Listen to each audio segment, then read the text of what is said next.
নমস্কার বন্ধুরা, বাংলা গল্প পাঠের আসরে আপনাদের প্রত্যেককে জানাই আবারও স্বাগত। বন্ধুরা, আমি রিমা, আর আজ আমি আপনাদের জন্য নিয়ে এসেছি সুচিত্রা ভট্টাচার্যের লেখা মধ্যবিত্ত গল্পটি শুনতে আপনাদের ভালো লেগে থাকলে লাইক কমেন্ট করবেন, বন্ধুদের সাথে শেয়ার করবেন, আর অবশ্যই চ্যানেলটিকে সাবস্ক্রাইব করে দেবেন। শুরু হচ্ছে আজকের গল্প, সুচিত্রা ভট্টাচার্যের লেখা মধ্যবিত্ত। বাড়ি ফিরে ধরাছুড়ো ছাড়ছিল শুভেন্দু। বুধবারটায় বড় কাহিল দশা হয় তার। কলেজ ছুটির পর 3 ব্যাচ টিউশনি থাকে, 2 অনার্সের ব্যাচ। শুধু নোট দিলেই হয় না, জনা 15 জনের ছেলের সঙ্গে বকতেও হয় বহুক্ষণ। মাথা পুরো মহাশূন্য হয়ে যায়। তারপর মিনিট 50 শহরতলি ট্রেন উজিয়ে যাদবপুর নেমে গদগদি ভিড় ঠেলে 4-5 মিনিট হাঁটা। এরপর কি আর শরীর চলে? অর্চনা ড্রয়িং রুমে কেবল টিভির সিনেমায় মগ্ন। ঝিমলির মাস্টারমশাই এসেছেন, মেয়ে পড়ছে পাশের ঘরে, তাই শব্দ কমানো আছে টিভিতে। তবু মাঝে মাঝে মৃদুমন্দ বাজনা শোনা যায়, গানের কলিও। পর্দা সরিয়ে উকি দিচ্ছে সরস্বতী, নতুন কাজের মেয়ে। রাত দিনের 5 ফরমাস খাটার জন্য মাসখানিক হলো জোগাড় করা গেছে শালির দৌলতে। রায়দিঘি না রায়চক, কোথায় যেন বাড়ি। বছর 10-11 বয়স মেয়েটার, শ্যামলা রং, মুখখানি ভারী ফুটফুটে। শুভেন্দু হ্যাঙ্গারে শার্ট টাঙাতে টাঙাতে বলল, কি রে, কিছু বলবি? তুমি চা খাবে মামা? কে করবে, তুই? মেয়েটা ফিক করে হাসল। আমি চা করতে শিখে গেছি। বাহ, তুই তো খুব কাজের হয়ে গেলি রে। আমি গ্যাস জ্বালানোও শিখে গেছি, নেবাতেও পারি। সরস্বতীর লাজুক উচ্ছ্বাসে মজা পেল শুভেন্দু। দিব্যি বুলি ফুটে গেছে মেয়েটার। মনে হচ্ছে এবার অর্চনার কপাল ভালো, মেয়েটা বোধহয় ঠিকই গেল। উফ, প্রথম কদিন এই মেয়েটা নিয়েও যা ভোগান্তি গেছে। সকাল নেই সন্ধে নেই, সারাক্ষণ দরজার আড়ালে গিয়ে ফ্যাঁচ ফ্যাঁচ কান্না। খেতে দিলে কাঁদে, শুতে বললে কাঁদে, টিভি দেখতে ডাকলেও কাঁদে। সে এক মর্ম যন্ত্রণা। অর্চনা তো একসময় ঠিকই করে ফেলেছিল মেসির বাড়িতে ফিরিয়ে দিয়ে আসবে সরস্বতীকে। যার নারী ছেঁড়া ধন, সেই এসে বাবা ফেরত নিয়ে যাক দেশে। সুখের চেয়ে স্বস্তি ভালো না। শহরের জল বাতাসের গুণ আছে।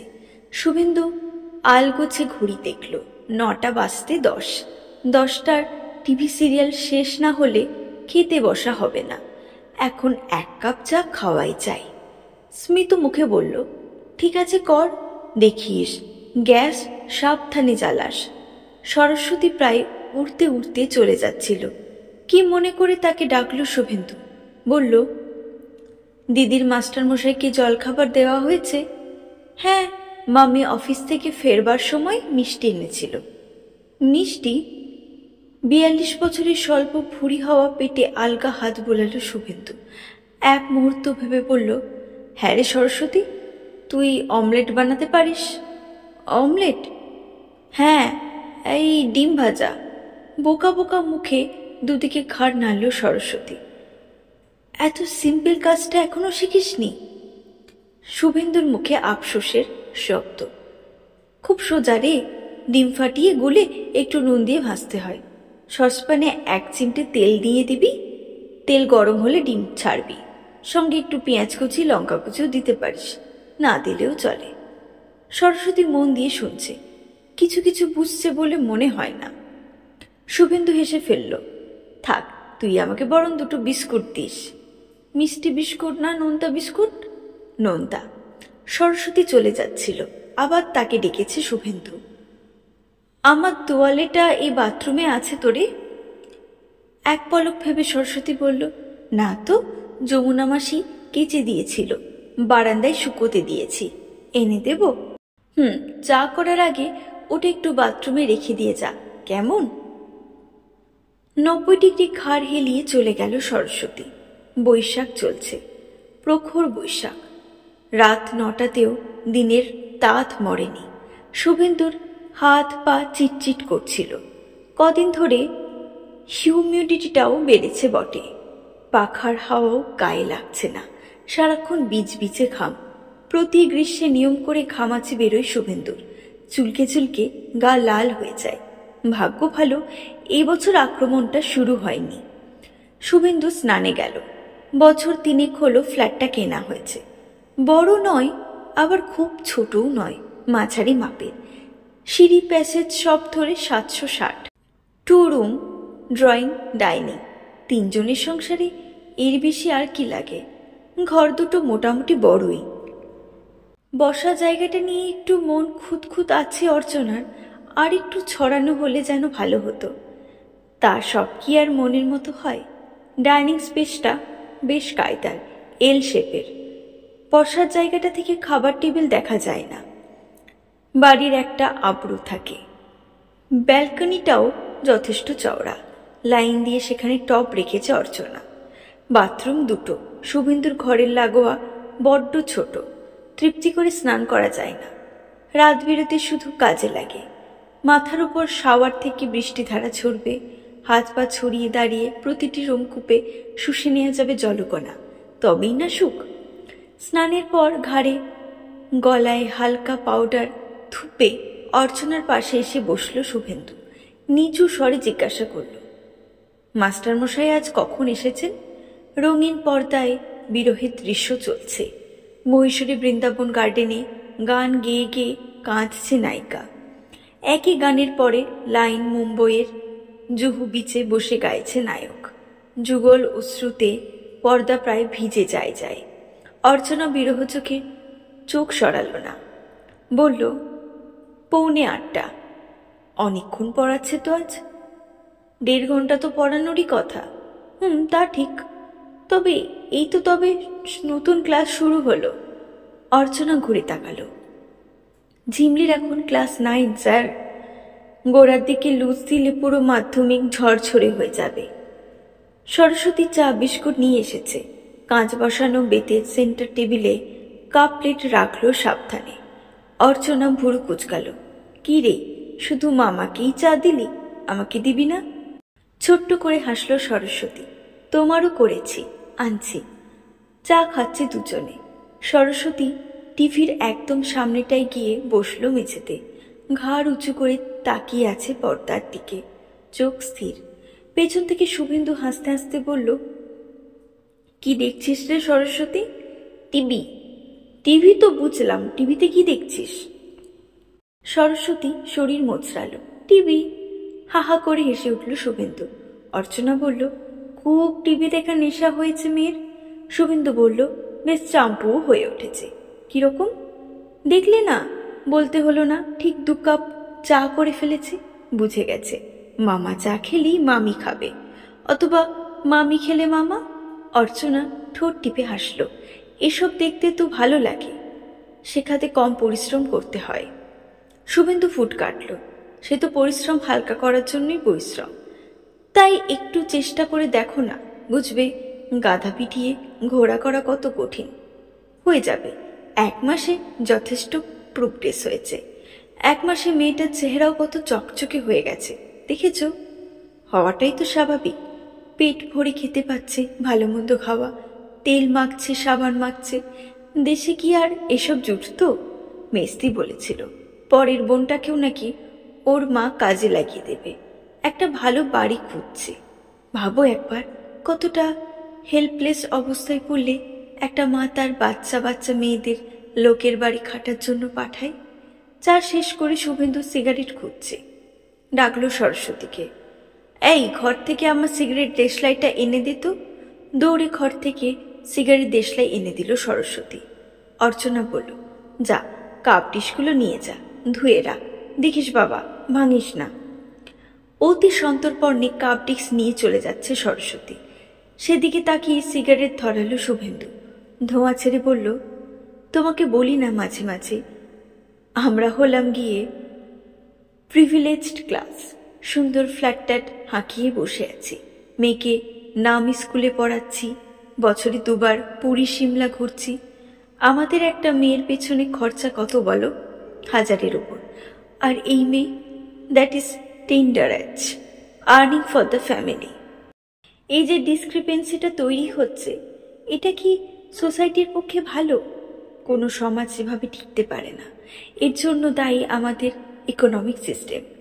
ইকোনমিক সিস্টেমই বলো আর পলিটিক্যাল সিস্টেমই বলো, সব একদিন তাসের ঘরের মতো ভেঙে পড়ে যাবে। দেশের 80% লোক ওভারটি লাইনের নিচে থাকবে, আর 20% লোক বসে থাকবে, পোলাও মাংস খাবে। এটা কোনো কাজের কথা? ঝিমলির মাস্টারমশাই বেরিয়ে গেলেন। মাস্টারমশাইকে এগিয়ে দিয়ে তড়াং করে টিভির সামনে এসেছে ঝিমলি। ইস, তোমরা চ্যানেল ঘোরাওনি এখনো? আদিকালের একটা ফিল্ম দেখছো বসে বসে, বলেই টক টক সেন্টার ঘোরাচ্ছে।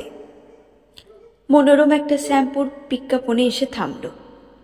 এক্ষুনি এখানে সিরিয়ালটা শুরু হবে। অর্চনা হাঁক দিল, সরস্বতী, ফ্রিজ থেকে তরকারিগুলো বার করে ফেল। রান্নাঘর থেকে মিহি গলায় উত্তর এলো, রেখেছি মামি। গুড, যখন বলবো তখন খাবার গরম করে ফেলবি। ঝিমলি শুভেন্দুর পাশে এসে বসেছে। শুভেন্দু মেয়ের চুল ঘেটে দিল। পড়তে পড়তেও, তোর মাথায় সিরিয়াল ঘোরে নাকি? এই সিরিয়ালটা খুব ভালো বাবা, কলেজের ছেলে মেয়েদের নিয়ে। ঝিমলি পা দোলাচ্ছে। জানো বাবা, আমাদের স্কুলে একটা নতুন প্রোগ্রাম শুরু হয়েছে, লিটারেসি ক্যাম্পেন। বাহ, এ তো খুব ভালো জিনিস। আমাদের মতো হয়েছে ইচ ওয়ান টিচ ওয়ান। তুই স্টুডেন্ট পাবি কোথায়? সারাশি নিয়ে ধরতে বেরোবি? হাসিতে লুটিয়ে পড়ল ঝিমলি। ও মা, তা কেন? আমার তো কত সুবিধে, স্টুডেন্ট ঘরেই রয়েছে। সরস্বতী অ আ ক খ কিচ্ছু জানে না, ওকেই পড়াবো। অর্চনা প্রশ্ন করল, এর জন্য তোদের নম্বর আছে? না, নম্বর নেই, তবে স্কুল থেকে একটা সার্টিফিকেট দেবে। অর্চনা সন্দিগ্ধ চোখে তাকালো। স্কুল কি করে বুঝবে তুই সত্যি সত্যি পড়িয়েছিস? আমাকে প্রুফ দিতে হবে। সরস্বতী লিটারেট হয়ে গেলে স্কুলে নিয়ে গিয়ে ওকে দেখাতে হবে, স্কুল ওর পরীক্ষা নেবে। বলতে বলতে গলা তুলেছে ঝিমলি। এই সরস্বতী, এদিকে শুনে যা। সরস্বতী গুটি গুটি পায়ে সামনে এসে দাঁড়ালো। ঝিমলি বলল, কি রে, তোর সঙ্গে আমার কথা হয়ে গেছে না? সরস্বতী ঘাড় নাড়ল। কাল থেকে কিন্তু পড়তে বসতে হবে। আবার ঠক করে ঘাড় নাড়ল সরস্বতী। ঝিমলি বলল, বাবা, আমাকে কাল কিছু টাকা দিও তো, ওর জন্য কয়েকটা এলিমেন্টারি বই কিনতে হবে, স্লেট পেন্সিল খাতাও। মেয়ের কথা শুনতে শুনতে মুগ্ধ হচ্ছিল শুভেন্দু। গর্বিত দৃষ্টিতে অর্চনার দিকে তাকালো, যেন বলতে চাইল, এই না হলে আমার মেয়ে। নগণ্য ওই গরিব মেয়েটাকে লেখাপড়া শেখানোর কথা মনে এসেছে ঝিমলির। এর থেকেই বোঝা যায় ঝিমলির মধ্যে মানবিক গুণের বিকাশ হচ্ছে ঠিক ঠিক। দরাজ গলায় শুভেন্দু বলল, কত টাকা লাগবে তোর, নিয়ে নিস। খাতার ডাঁই করে বসেছে শুভেন্দু। বিয়ে পরীক্ষার খাতা। গরমে ছুটির মধ্যে ইউনিভার্সিটি পাঠিয়ে দিয়েছিল, এখনো দেখা হয়ে ওঠেনি। হেড এক্সামিনার তারা লাগাচ্ছেন। সামনের সপ্তাহের মধ্যেই খাতা জমা দিতে হবে। 300 খাতার জঙ্গল সাফ করতে 3 দিন কলেজ থেকে ছুটি নিয়েছে শুভেন্দু।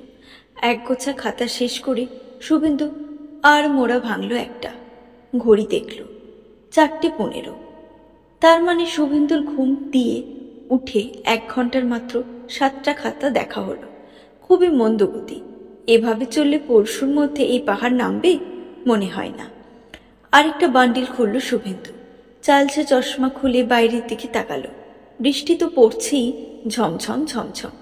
আষাঢ় মাসটা শুকা গিয়ে এবার গোটা বর্ষা যেন শ্রাবণে এসে চাক বেঁধেছে। বিকেল হলেই এখন ঘন আধার, তাকালেই মাথা ধরে যায়। চশমা আবার চোখে লাগিয়ে শুভেন্দু খাতায় ঝুঁকল। একটা হাঁকও পারল সঙ্গে সঙ্গে। সরস্বতী, এই সরস্বতী, কি রে, আমায় চা দিবি না?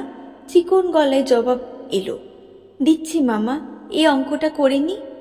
খাতায় লাল পেন্সিল চালাতে চালাতে শুভেন্দু চাচালো, 5 মিনিট পরে অঙ্ক কষলে তোমার মহাভারত অশুদ্ধ হয়ে যাবে না, আগে আমি চা দাও। 3 মিনিটে চা এসে গেল। খাটের পাশে চাটি রেখে চুপটি করে দাঁড়িয়ে আছে সরস্বতী, দেখছে মামাকে। খাতার উপর চশমা রেখে শুভেন্দু চায়ে চুমুক দিল। হালকা গলায় জিজ্ঞাসা করল, কি কি দেখছিস রে? ঝট করে খাতায় বসানো নম্বরের দিকে আঙুল দেখালো সরস্বতী। শুভেন্দু হাসল। পড়তে পারিস ওটা? বলতো কত? 7। ঝিমলির বাংলা ভালো আসে না, সব কিছুই ইংরেজিতে শেখাচ্ছে। ভালো, রায়দিঘির মেয়ে কনভেন্ট এডুকেশন পাচ্ছে। শুভেন্দু আরেকটা নম্বরের দিকে আঙুল দেখালো। এটা কত? 6। শুভেন্দু পরীক্ষকের ভঙ্গিতে প্রশ্ন করল, দুটো যোগ করলে কত হয়? 7 + 6। মাথা চুলকোতে চুলকোতে কর গুনছে সরস্বতী। ভীতু মুখে বলল, 13। তুই তো যোগ করতে শিখে ফেলেছিস রে। সরস্বতী অধোবদন। শুভেন্দু মুহূর্তের জন্য ভাবল, মেয়েটাকে দিয়ে পরীক্ষার খাতার নম্বর যোগ করিয়ে নিলে কেমন হয়? নিজেরও সময় বাঁচবে, মেয়েটারও যোগে আরও পক্ক হয়ে উঠবে। ঝিমলি মেয়েটার পেছনে খাটছে খুব, মেয়েটারও বেশ মাথা আছে। শুভেন্দুর কি ঝিমলিকে একটু সাহায্য করা উচিত নয়? থাক, বেশি ভুলভাল করলে খাতা স্ক্রুটনির সময় কথা উঠবে। কাপ প্লেট মেয়েটার হাতে দিয়ে শুভেন্দু বলল, তুই কিন্তু কাজে গন্ডগোল করে ফেলছিস সরস্বতী। কেন মামা? বলেছি না তোকে, খাতা দেখার সময় আমার ঘন্টায় ঘন্টায় চা চাই। আমি কখন ঘুম থেকে উঠেছি? সরস্বতী আবার অধপতন। ঘড়ি দেখে রাখ, ঠিক আবার 1 ঘন্টা পর। ঘড়ি দেখানোটা অর্চনা শিখিয়েছে। দেওয়ালের কোয়ার্টার্স ঘড়ির দিকে তাকিয়ে সরস্বতী বলল, এখন 4:25, তার মানে আবার 5:25-এ চা খাবে, তাই তো? ইয়েস, 5:30 যেন না হয়। ঘাড় হেলিয়ে চলে যাচ্ছিল সরস্বতী। ডাকলো শুভেন্দু, এই তুই আমাকে বিকেলে জল খাবার খাওয়াবি না? দিদি স্কুল থেকে আসুক, দই চিড়ে মেখে দেব। আহ, দই চিড়ে? শুভেন্দু সিগারেট ধরালো। আর কিছু নেই ঘরে? ফ্রেঞ্চ টোস্ট খাবে মামা? সরস্বতীর চোখ জলজল করে উঠল। ওই যে ডিমে ডুবিয়ে পাউরুটি ভাজে, আমি শিখে গেছি। শুভেন্দু বিস্মিত চোখে দেখল সরস্বতীকে, ভুরু নাচালো। তোকে তো কাল্টিভেট করতে হচ্ছে রে, আর কি শিখেছিস? সরস্বতী লজ্জায় নুয়ে গেছে। শরীর মোচড়াতে মোচড়াতে একের পর এক তার শিক্ষার বর্ণনা করে চলেছে।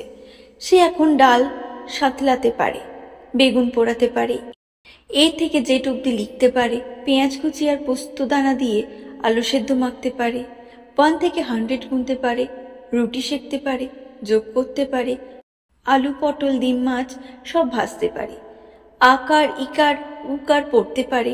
মামি যেখানে যা সাজিয়ে রেখেছে সেগুলি সেরকমই বজায় রেখে ঝাড়াঝুড়ি করতে পারে।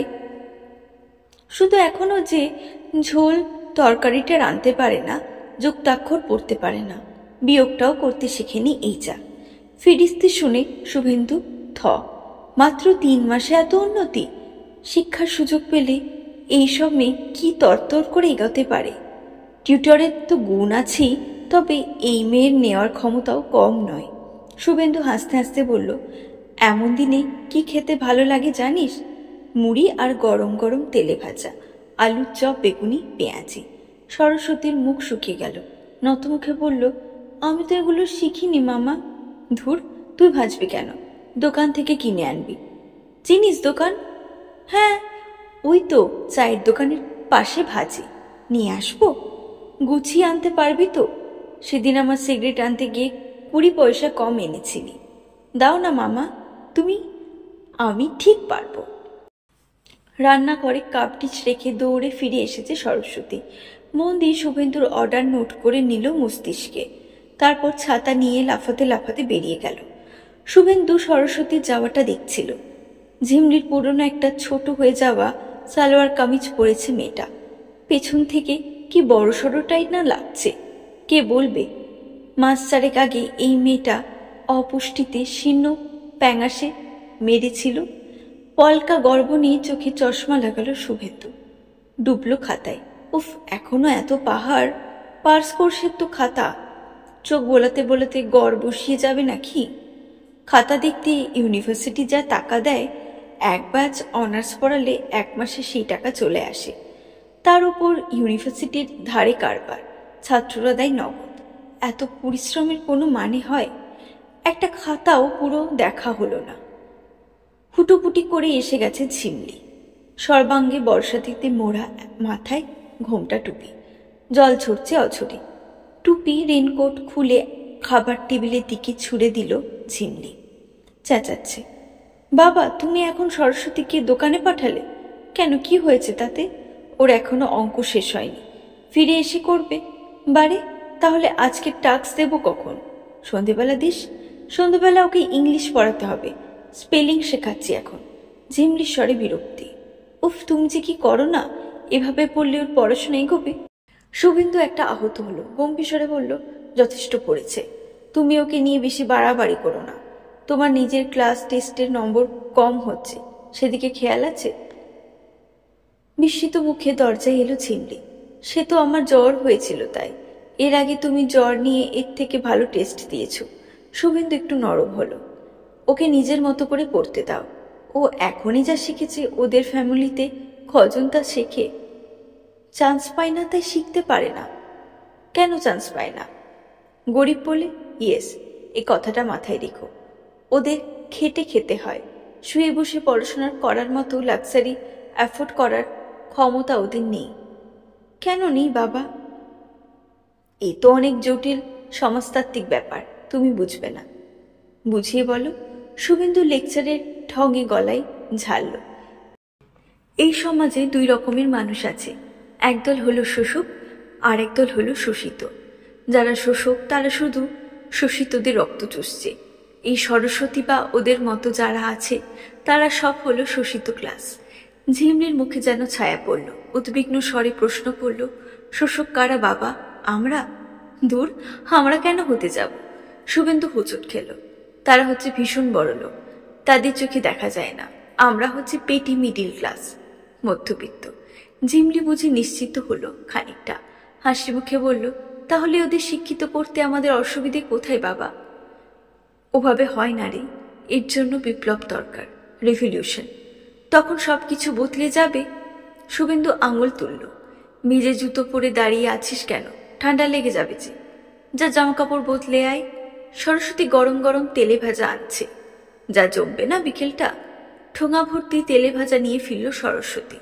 সর্ষের তেল দিয়ে পরিপাটি করে মুড়ি মাখালো। শুভেন্দুর পছন্দ মতো পেঁয়াজ কুচি, শসা কুচি কুচি করে ছড়িয়ে দিল মুড়িতে। রান্নাঘরে শিশিতে বাদাম থাকে, খোসা ছাড়িয়ে বাদামও মিশিয়ে দিয়েছে। ঝিমলি সোফায় বসে মুড়ি তেলে ভাজা খাচ্ছে। সরস্বতী ঠোঙা নিয়ে বসে আছে তার পায়ের কাছে, অঙ্ক বসছে। শুভেন্দু খাতা দেখায় যেন মন বসছিল না। একটা দুটো মুড়ি ছুটছে মুখে, বুকে কি যেন একটা খচখচ করছিল শুভেন্দুর। বুকে না মস্তিষ্কে? আরেক কাপ চা খেতে ইচ্ছে করছে। সরস্বতীকে ডাকতে গিয়েও ডাকল না। তিতকুটে মেজাজে খাতা দেখতে গিয়ে তিনটে ছেলে ফেল করে গেল। কি যে সব লেখে ছাইপাস, ইতিহাসের একটা বেসিক সেন্স পর্যন্ত নেই। কোন কলেজের খাতা কে জানে? ঘোর বর্ষায় সিক্ত হয়ে ফিরল অর্চনা। বাজ পাখির চোখে জরিপ করলো ঘরদোর। সরস্বতীকে দিয়ে শুকনো জামা কাপড় আনালো ঘর থেকে। পোশাক বদলে বাথরুম থেকে মাথা মুছতে মুছতে বেরিয়ে এলো। বর্ষা তার ভারী পছন্দের ঋতু। পাখির মেজাজে বসল শুভেন্দুর পাশে। লঘু স্বরে বলল, কি গো, তোমার আর কদ্দূর? পাশে পড়ে থাকা বান্ডিল টেরচা চোখে দেখে নিল শুভেন্দু। সদুই হবে। কেন? যে আগে থাকে দেখো না, রোজ 10-20টা করে দেখলেই তো চাপ অনেক কমে যায়। শুভেন্দু বলতে পারত কলেজ টিউশনি সেরে এসে শরীর শক্তি থাকে না। বলল, পাল্টা প্রশ্ন করল, চেকটা জমা করেছ হাউস বিল্ডিং লোনের? অর্চনা চিরুনি বোলাচ্ছে মাথায়। না, আজ দেয়া হয়নি, অফিসে কাজ ছিল, লোকজনও আজ কম এসেছিল। এই কি রেসপন্সিবিলিটি? শুভেন্দু হঠাৎ তেতে গেল। আজ লাস্ট ডেট ছিল না? এরপর ওরা একটা এক্সট্রা ইন্টারেস্ট চার্জ করে। বারে, আমার একদিন অফিসে কাজ থাকতে পারে না? বলছি তো কাল করে দেব। সরকারি অফিসে আর কাজ দেখিও না। 5 মিনিটের জন্য বেরোবে, অফিস থেকে 5 পা গিয়ে চেকটা দিয়ে আসবে, তাতেও গড়িমসি। তোমাকে দায়িত্ব দেওয়াটাই ভুল হয়েছে, নিজে গেলেই পারতে। ঘুমিয়ে ঘুমিয়ে চোখ না ফুলিয়ে তাও একটা সংসারের কাজ হতো। নাকের পাটা ফুলে গেল শুভেন্দুর। আরেকটা ছেলে 29-এ আটকে গেল। পাশের খাতে স্তূপ দেখিয়ে বলল, ঘুমাচ্ছিলাম। তাহলে এত খাতা শেষ করলো কে? ছুটি কি আমি মুখ দেখতে নিয়েছি? ন্যাকামোর কথা বলো না, 9 মাস তো ছুটিই থাকে, তার উপর আবার খাতা দেখার বাহানা, ছুটি নেওয়ার ঢং। খাতা তো ফেলে দিয়ে গেছে সামারে, একদিন বসে বসে আঙুল চুষছিলে কেন? অনেক জবাবই ঠোঁটের ডগায় ছিল শুভেন্দুর। অর্ধেক গ্রীষ্মের ছুটিতেও তো আর মেয়ে বউকে নিয়ে নৈনিতাল, আলমোড়া, কৌশানী, রানীক্ষেতে ঘুরতে ঘুরতেই কেটে গেল। তারপর কম ফ্যাচাং গেছে? দাদার মেয়ের পাকা দেখা, ছোট শালার জন্য পাত্রী দেখতে দুর্গাপুর ছোটা। অর্চনার তলপেটে একটা যন্ত্রণা হচ্ছিল, তাকে নিয়ে ডাক্তারের কাছে দৌড়ানো। এই টেস্ট ওই টেস্ট, এগুলো কি কাজ নয়? ছুটি না পচিয়ে তার বদলে 3টে দিন প্রাপ্য সিএল নিয়ে এই বিশাল জঞ্জাল সাফ করতে বসেছে শুভেন্দু। তাতেও অর্চনার গাত্রদাহ। শুভেন্দু হুঙ্কার দিয়ে উঠল, এই সরস্বতী! পড়িমুড়ি করে ছুটে এসেছে মেয়েটা, সব হয়ে দেখছে মামা মামিকে। শুভেন্দু কড়া গলায় বলল, আমাকে আবার কটায় চা দেওয়ার সময়ের কথা হয়েছিল? ঘড়ি দেখে মাথা নামালো সরস্বতী। ভুল হয়ে গেছে মামা, দিদি বলল আগে অঙ্ক করে দেখাতে। অঙ্কে নিকুচি করেছে, যাও চা করো গিয়ে। মামি অফিস থেকে ফিরেছে, তাকে কে জল খাবার দেবে? ঘাড় ঝুলিয়ে চলে গেল সরস্বতী। পেছন পেছন অর্চনাও রান্নাঘরে গেছে। রাত্রের আটা মাখা হয়নি বলে সেও খুব বকেছে মেয়েটাকে। শুভেন্দু শুনতে পাচ্ছিল। আবার খাতা দেখায় মন দিল শুভেন্দু। হঠাৎই কিসের ছায়া পড়ল গায়ে, অথবা পড়ল না, শুভেন্দুর মনে হলো পড়ছে। শুভেন্দু চমকে তাকালো। দরজায় ঝিমলি, কেমন যেন একটা চোখে দেখছে বাবাকে। দু চোখের ভাৎসনাতে কি যেন বলতে চাই ঝিমলি। পুজোর ছুটির পর সবে কলেজ খুলেছে। কলেজে কোচিং সেরে শুভেন্দু বাড়ি ফিরে দেখল অর্চনা মুখ হাড়ি করে বসে আছে ড্রয়িং রুমে, টিভি বন্ধ। জিমলি মাস্টারমশাইয়ের কাছে পড়ছে। সরস্বতীকে দেখা যায় রান্নাঘরে। শুভেন্দুর মেজাজটা বেশ সরিবাজ। 4-5 মাসের এরিয়ার ডিএ কর করে 1300 টাকা হাতে পেয়েছে। ইউনিভার্সিটির রেজাল্টও বেরিয়েছে কাল। শুভেন্দুর প্রাইভেটের সব কটা ছেলে অনার্স ভালোভাবে বেরিয়ে গেছে। কলেজের রেজাল্ট অবশ্য তেমন ভালো নয়, কি আর করা যাবে, একই যৌথ দায়িত্ব। তাই এত ছুটি ছাটা কলেজে সিলেবাস শেষ করাই বড় কঠিন। খুশি খুশি মেজাজে শুভেন্দু প্রশ্ন করল, অমন প্যাঁচার মতো মুখ করে বসে আছো কেন? অফিসে আজ লাল দাগ পেয়েছ নাকি? আরও গম্ভীর হয়ে গিয়ে অর্চনা শুভেন্দুর পেছন পেছন ঘরে উঠে এলো। ভার গলায় বলল, একটা বিপদ হয়েছে। বিপদ? কি বিপদ? শুভেন্দু ঝুঁটিতে চিন্তা করার চেষ্টা করল। অর্চনার অফিসে মাঝে মাঝে ট্রান্সফারের ধোঁয়া উঠেছিল, সেটাই ঘটে গেল নাকি? তাহলে তো আবার লোকজনকে ধরতে হয়। রাইটার্সের শুভেন্দুর এক স্কুলের বন্ধু এখনো ডেপুটি সেক্রেটারি, তার কাছেই। অর্চনা কথা বলছে না, গুম হয়ে খাটের প্রান্তে বসেছে। শুভেন্দু বলল, বিপদটা কি বলবে তো? অর্চনা হঠাৎ খিচি উঠল, আরও মেয়েকে আহ্লাদ দাও। ঝিমলি? শুভেন্দু আরও চিন্তায় পড়ল, ঝিমলি কি করলো? কি করেনি? আজ সরস্বতীকে নিজের স্কুলে নিয়ে গিয়েছিল সাক্ষরতার প্রকল্প কেমন চলছে তা দেখাতে। তো তোমার সরস্বতী সেখানে নিজের প্রতিভা দেখিয়ে তাক লাগিয়ে দিয়েছে সকলকে। গরিবদের মধ্যে এমন ব্রিলিয়ান্ট মেয়ে নাকি আগে আন্টিরা দেখেনি। শুভেন্দু ফ্যাল ফ্যাল করে তাকালো। এতে বিপদের কি হলো? ঝিমলি ওকে পড়িয়েছে, এ তো ঝিমলিরই ক্রেডিট। এইটুকু হলে তো কথা ছিল না। তোমার মেয়ে এখন প্ল্যান করছে সরস্বতীকে স্কুলে ভর্তি করবে। ওদের স্কুলের মিশনারিরা গরিবদের জন্য সন্ধেবেলা কি এক ফ্রি এডুকেশন সেন্টার করেছে, সেখানে পড়তে পাঠাবে সরস্বতীকে। শুনে সরস্বতীও লাফাচ্ছে, ও মামি, আমি পড়াশোনা শিখব? আমি একবার শুধু সংসারের অসুবিধের কথা বলতে গিয়েছিলাম। ঝিমলির কি মেজাজ! সরস্বতীর যখন অত ব্রেন, ওকে দিয়ে আর সংসারের কাজ করানো চলবে না। শুভেন্দু বলল, বাহ, তাহলে এই সংসারের কাজটা করবে কে? তোমার মেয়ে অত বুঝলে তো হয়েই গেল, বলে অন্য লোক রেখে দাও, সরস্বতী শুধু পড়বে। শুভেন্দু একটু হাসি হেসে বলল, তার মানে সরস্বতীকে আমাদের পুষ্টি করে নিতে হবে, তাই তো? মানে তো সেরকমই দাঁড়ায়। কত কষ্ট করে মেয়েটাকে কাজকর্ম শেখালাম, মনের মতো তৈরি করলাম। দাঁড়াও দাঁড়াও, আগে এত উত্তেজিত হচ্ছ কেন? আমি কথা বলে দেখছি ঝিমলির সঙ্গে, বুঝিয়ে বলছি। না, বুঝিয়ে লাভ হলো না কোনো। ঝিমলি নিজেই নাইট স্কুলে নাম লিখিয়ে দিয়ে এসেছে সরস্বতী। গরিব সরস্বতীকে সে প্রকৃত শিক্ষিত করে তুলবে। ঝিমলির বিশ্বাস তার মা বাবাও এই কাজে নিরুৎসাহিত করবে না তাকে। একটা মাত্র সরস্বতীকে শুভেন্দুরা কি পারে না লেখাপড়া শিখিয়ে মানুষ করে তুলতে? রাত্রে অর্চনা ঠান্ডা স্বরে বলল, কি গো, কি করবে ঠিক করলে? শুভেন্দু চিন্তিত মুখে বলল, কিছু তো একটা করতেই হবে।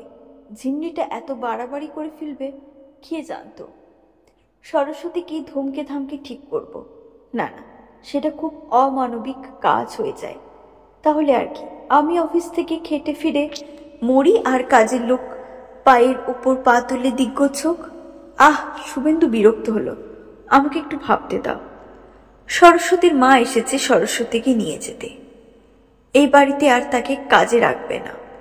অন্য কোনো বাবুর বাড়িতে নাকি আরো 50 টাকা বেশি মাইনেতে কাজে লাগাবে মেয়েকে। যাওয়ার আগে সরস্বতী খুব কাঁদল। ঝিমলি ছলছল চোখে ঘরের দরজা বন্ধ করে বসে রইল। স্কুলে গেল না। শুভেন্দু আর অর্চনা চুপ। সরস্বতীর মাকে ডেকে পাঠানো ছাড়া আর কি বা উপায় ছিল শুভেন্দু অর্চনার? মেজদি কোনো বান্ধবীর বাড়িতে সরস্বতীর জন্য নতুন কাজের ব্যবস্থা করেছে। শুভেন্দুর জন্য শীঘ্রই এক বয়স্ক মহিলাকে পাঠিয়ে দেবে। এ কথা তো আর ঝিমলিকে জানতে দেওয়া যাবে না। সরস্বতী নামের ওই ছোট্ট গরিব মেয়েটাকে মুখের ওপর বলাও যায় না কিছু। মধ্যবিত্ত হওয়ার কি যে জ্বালা। বন্ধুরা, আপনারা এতক্ষণ ধরে শুনছিলেন সুচিত্রা ভট্টাচার্যের লেখা মধ্যবিত্ত গল্পটি। গল্পটি শুনতে আপনাদের ভালো লাগলে লাইক কমেন্ট করবেন, বন্ধুদের সাথে শেয়ার করবেন, আর অবশ্যই চ্যানেলটিকে সাবস্ক্রাইব করে দেবেন, যাতে সুন্দর সুন্দর গল্প আপনারা আরও শুনতে পারেন। আবারও আপনাদের কাছে হাজির হব অন্য কোনো গল্প, কবিতা কিংবা উপন্যাস নিয়ে। ততদিনে ভালো থাকবেন। Thank you.